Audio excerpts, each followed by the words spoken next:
The only way we can stop smuggling kung maglinis kayo ng mga tao nyo dyan sa BOC. Paano po nagpo-prosper ang smuggling? Paano naging talamak ang smuggling? Because yung mga smuggler may mga kasabwat o dili kaya mga partners mismo ng mga empleyado nyo sa Bureau of Customs. Would you believe me or not? It is possible, Your Honor. Thank you. Yes, it's possible.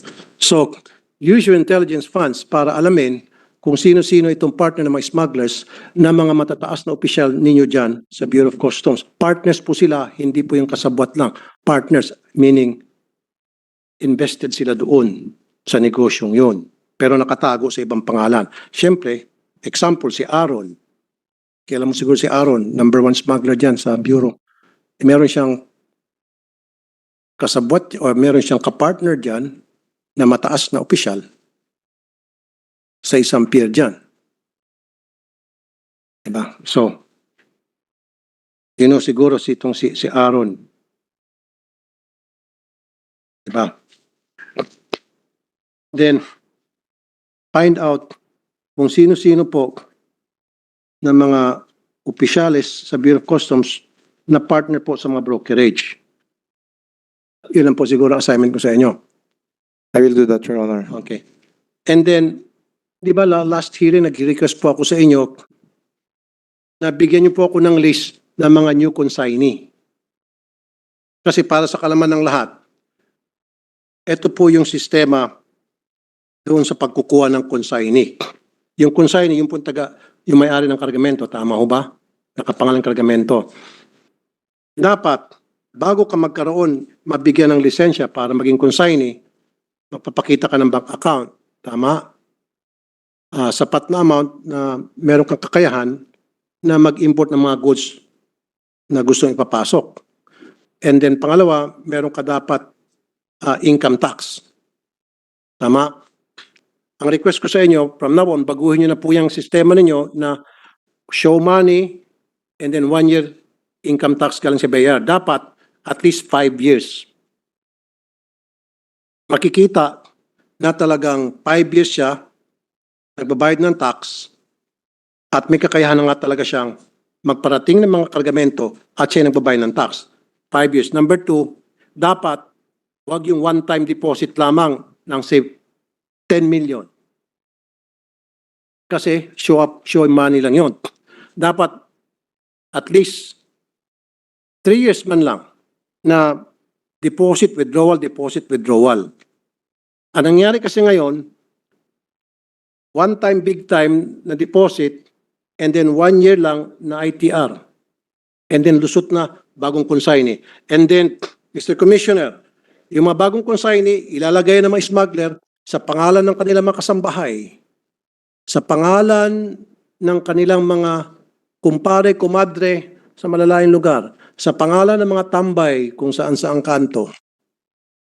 Para kapag nahuli yung bagong consignee, ginagamit nila yung, pag gusto nila mag-smuggle, mag-misdeclare, gumagamit sila ng, yun, sinasabi kong consignee. Probably na baka itong si Season Tayaban, hindi nyo na makita to, promise. Kasi, baka kasambahay ito ng tunay na smuggler.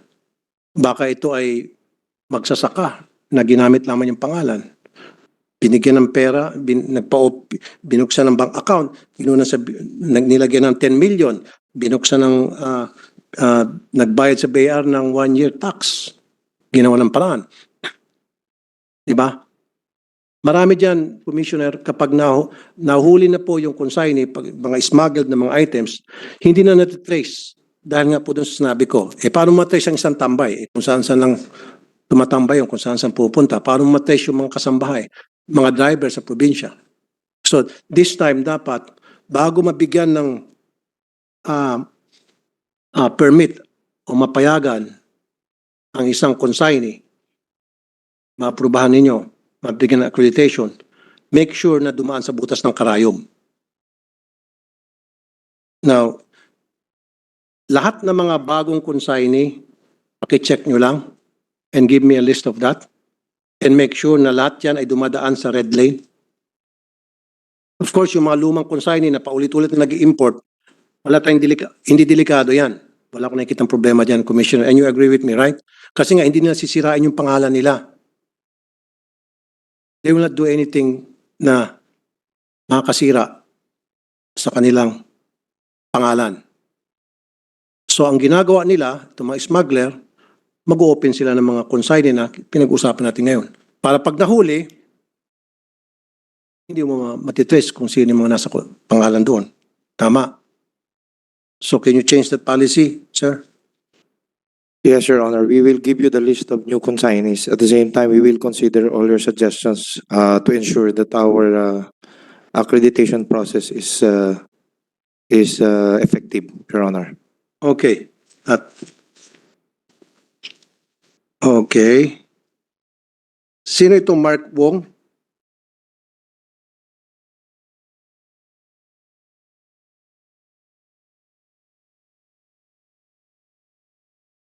Noel Taruk. Lea Angelica Castro. Sino po mga to?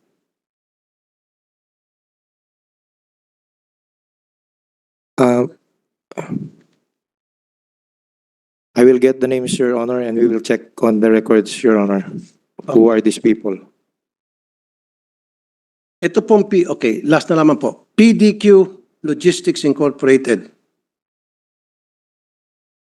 Kasi recently meron po, which maganda to move ng BIR.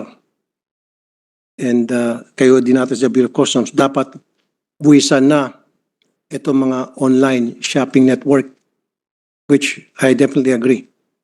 Pero nakatarget dapat kasi malalaki, wag ni maliliit kasi pare-pare lang yun.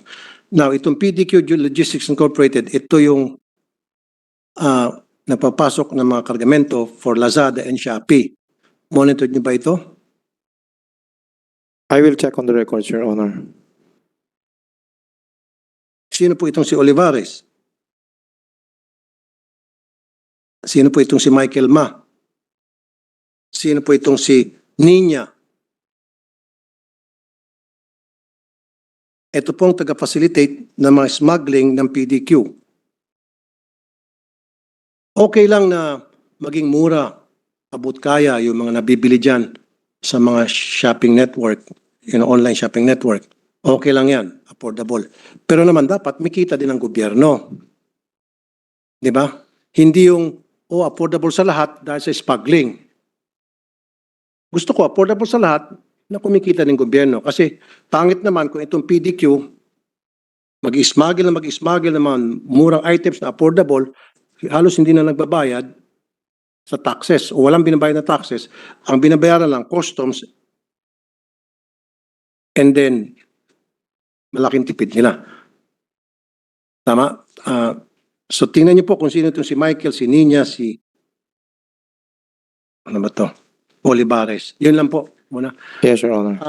Madam President, maraming salamat and Mr. Sponsor,